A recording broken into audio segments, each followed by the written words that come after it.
MRR news ప్రతి దృశ్యం ప్రజాపక్షం నినాదంతో ఆవిర్భవించి సుమారు 8 వసంతాలు పూర్తి చేసుకున్న శుభ సందర్భంగా తెలుగు 2 రాష్ట్రాలలో పనిచేస్తున్న స్టాఫ్ రిపోర్టర్లకు, జోనల్ ఇన్ఛార్జీలకు, జిల్లా కోఆర్డినేటర్లకు, జిల్లా బ్యూరో చీఫ్లకు, క్రైమ్ బ్యూరో చీఫ్లకు, తెలుగు 2 రాష్ట్రాల్లో ఉన్న పనిచేస్తున్న అన్ని నియోజకవర్గాల స్ట్రింగర్లకు, ఎంఆర్ఆర్ న్యూస్ డిజిటల్ మీడియా ప్రొవైడర్స్కి, ఎంఎస్ఓలకు, సబ్ ఎడిటర్స్కి, యాంకర్స్కి, కెమెరామెన్లకు, ఆంధ్రప్రదేశ్ మరియు తెలంగాణ రాష్ట్రాలలో పనిచేస్తున్న సిబ్బందికి, ఎంఆర్ఆర్ న్యూస్ ఛానల్ వీక్షిస్తున్న ప్రేక్షకులకు ఇవే మా హార్దిక శుభాకాంక్షలు.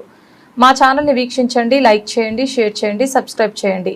గ్రామీణ ప్రాంతం నుంచి పట్టణాల వరకు ప్రతి సమస్యను అధికారుల దృష్టికి తీసుకువెళ్లి సమస్య పరిష్కారానికి కృషి చేస్తున్న ఎంఆర్ఆర్ న్యూస్ ప్రతి దృశ్యం ప్రజాపక్షం నినాదంతో ఆరంభమై నేటికి 8 వసంతాలకు చేరువలో ఉన్న ఎంఆర్ఆర్ న్యూస్ ఛానల్ అతి త్వరలో విశాఖపట్నం, విజయవాడ, గుంటూరు, చిత్తూరు, నెల్లూరు, శ్రీకాకుళం, కర్నూలు, పల్నాడు జిల్లా, విజయనగరం, బాపట్ల, నల్లగొండ, హైదరాబాద్, నిర్మల్, ఆదిలాబాద్, సిద్దిపేట జిల్లాల్లో ప్రసారాలు టెలికాస్ట్ కానున్నాయని MRR news managing director M Raja తెలిపారు.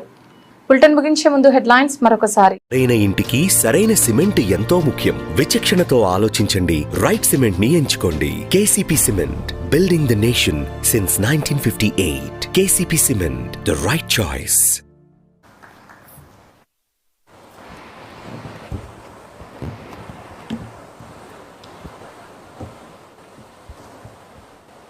థ్యాంక్ యూ జ్యోత్స్న గారు.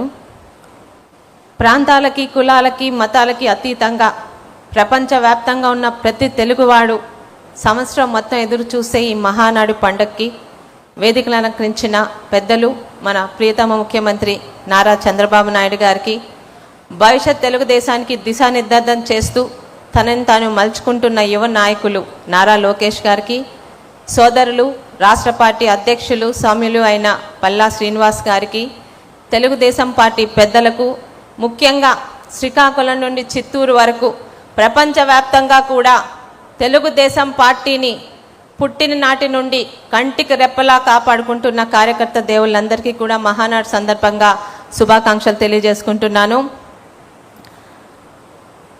తెలుగుంటి మహిళకు, తెలుగింటి ఆడబడుచోని ఒక స్థానం కల్పించి మహిళా సాధికారతకి అత్యతన ప్రాధాన్యత ఇచ్చిన సందర్భంగా, ముఖ్యంగా సమాజంలో నిర్మాణంలో మహిళల పాత్ర అపారమైనది.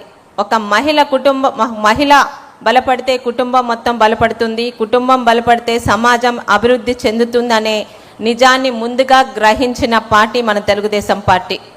సమాజంలో సగానికి పైగా ఉన్న మహిళలను అన్ని విధాలుగా బయటకు తీసుకురావడానికి కూటమి ప్రభుత్వం స్త్రీశక్తి కార్యక్రమం ద్వారా మహిళా అభ్యున్నతి కోసం నాటి తెలుగుదేశం ప్రభుత్వం, నేటి కూటమి ప్రభుత్వం ఎన్నో రకాల పథకాలు తీసుకొస్తుంది. స్త్రీ అంటే కేవలం ఒక వ్యక్తి మాత్రమే కాదు, కుటుంబానికి ధైర్యం, సమాజానికి స్ఫూర్తి అని విశ్వసించే పార్టీ తెలుగుదేశం పార్టీ. స్వర్గీయ నందమూరి తారక రామారావు గారు మహిళలకి ఆస్తి హక్కు కల్పించి వారి గౌరవాన్ని పెంచితే, చంద్రబాబు నాయుడు గారు డ్వాక్రా సంఘాల ద్వారా పావలా వడ్డీ స్వయం ఉపాధి పథకాల ద్వారా మధ్యకల్ని ఆర్థికంగా బలోపేతం చేశారు. ఇక మహిళా సాధికారతలో తెలుగుదేశం పాత్ర. ఈ దేశంలో స్వర్గీయ నందమూరి తారక రామారావు గారు తెలుగుదేశం పార్టీ స్థాపించిన వెంటనే, మొట్టమొదటిసారి 83లో అధికారం వచ్చిన వెంటనే మహిళల కోసం ప్రత్యేకంగా పద్మావతి యూనివర్సిటీని స్థాపించి మహిళల పట్ల ఆయనకున్న గౌరవాన్ని, ప్రత్యేకతని చాటుకున్నారు. తర్వాత 86లో తండ్రి ఆస్తిలో ఆడపిల్లలకి సమాన హక్కును కల్పిస్తూ చట్టం చేయడం ద్వారా ప్రతి ఆడపిల్లకి తన పుట్టింటిలోని, అత్తింటిలోని గౌరవాన్ని కల్పించిన పెద్దలు మన నందమూరి తారక రామారావు గారు. మహిళల కోసం వితంతు పెన్షన్ ప్రవేశపెట్టిన, వ్యవసాయ పాడి పరిశ్రమలో మహిళా డైరీలు, కోఆపరేటివ్ సొసైటీని తీసుకొచ్చిన అది మన తెలుగుదేశం పార్టీ హయాంలోనే జరిగింది. ఇక మహిళల ఆరోగ్యం మరియు సంక్షేమం కోసం మహిళల ఆరోగ్య విషయంలో ఆధునికత, సాంకేతికతతో ఆరోగ్య భద్రత మరియు ప్రభుత్వం అనేక కార్యక్రమాలు చేపట్టడం జరిగింది. ఇక సంక్షేమ విషయానికి వస్తే వితంతు పింఛన్ల కోసం 16,27,000 మంది మహిళలకు నెలకి 4,000 చొప్పున ప్రతి నెల 1వ తారీఖున మనం వితంతు పెన్షన్ పంపిణీ చేస్తూనే ఉన్నాం.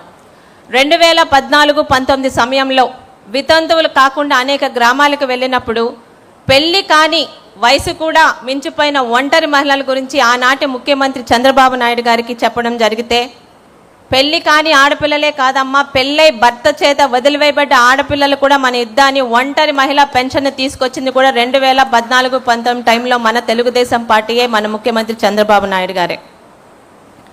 ఇక కూటమి ప్రభుత్వం వచ్చిన తర్వాత ఎన్నికల్లో ఇచ్చిన హామీ మేరకు తల్లికి వందనం పథకం కింద ఒక్కో బిడ్డకి 15,000 రూపాయల చొప్పున ఇస్తూ ఎంతమంది పిల్లలుంటే అంతమంది పిల్లలకి ఆ తల్లి అకౌంట్లో వేసి తల్లికి గౌరవాన్ని కల్పించిన పార్టీ మన తెలుగుదేశం పార్టీ.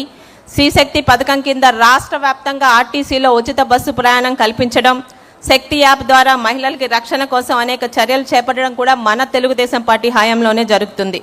ఇక అంగన్వాడీ కార్యకర్తల వేతనం 7,000 నుండి 11,500కి పెంచి అంగన్వాడీ మహిళలకి బాసటగా నిలిచింది మన తెలుగుదేశం పార్టీ.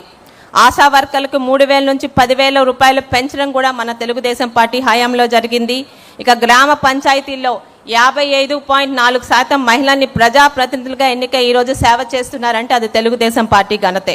స్థానిక సంస్థల్లో మహిళలకు 50% రిజర్వేషన్ కల్పించిన ఘనత కూడా మన నాయకుడు చంద్రబాబు నాయుడు గారికి, మన తెలుగుదేశం ప్రభుత్వానికి దక్కుతుంది.